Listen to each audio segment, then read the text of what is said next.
दोस्तों, क्यों हो रही है यंग लोगों को हार्ट अटैक सडनली इन दिनों में? आज आपको इसकी खुलासा करने वाला हूँ, क्यों हो रही है और इसका कारण एनालाइज करता हूँ। तो इस वीडियो को आप ज़रूर देखिए और एंड तक देखिए।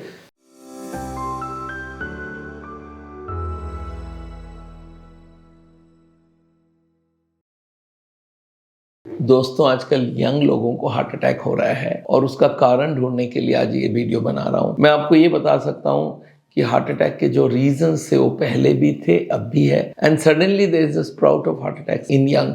इसकी अगर हम कॉज एनालाइज करें तो let's see what is a heart attack. Heart की बीमारी में हार्ट की जो 3 ट्यूब है, इनको बोलते हैं कोरोनरी आर्टरीज, इनके अंदर ब्लॉकेज होती है और ब्लॉकेज धीरे धीरे बढ़ती जाती है। ब्लॉकेज के दो तरफ दीवार है, एक स्ट्रॉन्ग दीवार है वो आउटर सरफेस में, इनर साइड में एक दीवार होती है, इसको बोलते हैं एंडोथेलियल लेयर। अगर ब्लॉकेज बढ़ती जाएगी तो एंडोथेलियल लेयर जो है, जो इनर वॉल है, वो स्ट्रेच होता जाएगा and one fine day the wall will burst. और जैसे ही वॉल बर्स्ट होगा वहां से कुछ क्लॉटिंग केमिकल निकल के ब्लड को क्लॉट कर देती है और वो जो बाकी का पोर्शन जो खुला हुआ था, वहाँ जहाँ पे ब्लड फ्लो कर रहा था, वो क्लॉट कर जाती है और क्लॉट करते ही ब्लॉकेज कन्वर्ट्स इनटू 100 और 100 ब्लॉकेज मतलब ब्लड सप्लाई बंद, मतलब हार्ट का एक हिस्सा डेड, और इसको बोलते हैं हार्ट अटैक।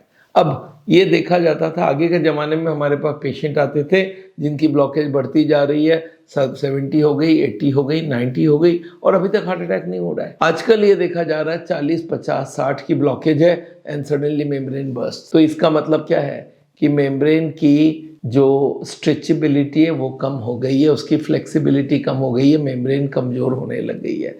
मैं लोगों को बोलता हूँ कब हार्ट अटैक होगा, nobody can predict, because the membrane की स्ट्रेंथ अगर अच्छी है तो 80-90% ब्लॉकेज तक भी मेम्ब्रेन बर्स्ट नहीं करती और क्लॉट नहीं आती है। बट अगर मेम्ब्रेन 50-40 में ब्रेक करने लग जाए तो ये नेचुरली यंगर लोगों को हार्ट अटैक होगी। तो ये देखा गया है, हो सकता है कोविड के बाद से कुछ भी कारण रही है, हमारे जो हार्ट की जो मेम्ब्रेन है वो कमजोर हो रही है और यंग लोगों को हार्ट अटैक हो रहा है। दूसरी कारण ये भी हो सकती है कि हमारी ब्लॉकेज बढ़ने की स्पीड थोड़ी बढ़ गई है। देखिए, एक रबर बैंड को आप धीरे धीरे स्ट्रेच करेंगे, फटेगा बहुत स्लोली, बहुत देर बाद फटेगी, और जल्दी से स्ट्रेच करने जाएंगे फट जाती है। तो ये भी देखा गया, यंगर लोग आजकल बहुत ज़्यादा स्ट्रेस में रह रहे हैं, बहुत ज़्यादा फैट खाते हैं, एक्सरसाइज बंद कर दिया, तो इनकी ब्लॉकेज की स्पीड बढ़ गई है और स्पीड बढ़ती है तो मेम्ब्रेन जल्दी बर्स्ट करती है। तो ये 2 कारण आपको याद रखना है। यंग लोगों को मैं हर वक्त बोलता हूँ, आप अपने लाइफस्टाइल को इतना ठीक रखो कि हार्ट अटैक ना हो पाए, और उसके लिए आप अपनी कोलेस्ट्रॉल चेक कराओ, ट्राइग्लिसराइड चेक कराओ, और चाहो तो अपना सीटी कोरोनरी स्कैन कराओ। अगर ब्लॉकेज 30-40 से कम है तो हार्ट अटैक के चांस कम हो जाते हैं, पर if you have a blockage of 40-50-60, there is a full possibility of having a heart attack in near future. तो आप अपने आप का ख्याल रखिए, सीटी एंजियोग्राफी जरूर कराइए। This is a must for most of the people who are young and who have risk factors of heart disease, namely blood pressure, sugar, cholesterol, triglycerides, smoking, obesity and stress। दोस्तों, मेरा नाम doctor Bimal Chhajed है।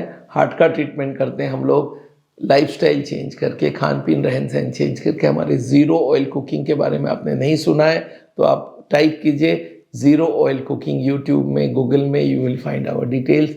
तो खान पीन रहन सहन से heart की बीमारी ठीक करते हैं हम लोग। बाईपास सर्जरी, एंजियोप्लास्टी को अवॉइड करने बोलते हैं। अगर आप मेरे से कंसल्ट करना चाहते हैं तो मैं देहरादून में रहता हूँ, और अगर आप ऑनलाइन मिलना चाहते हैं तो you can go to our website saul.com और वहाँ से आप हमसे कांटेक्ट कर सकते हैं। Thank you so much.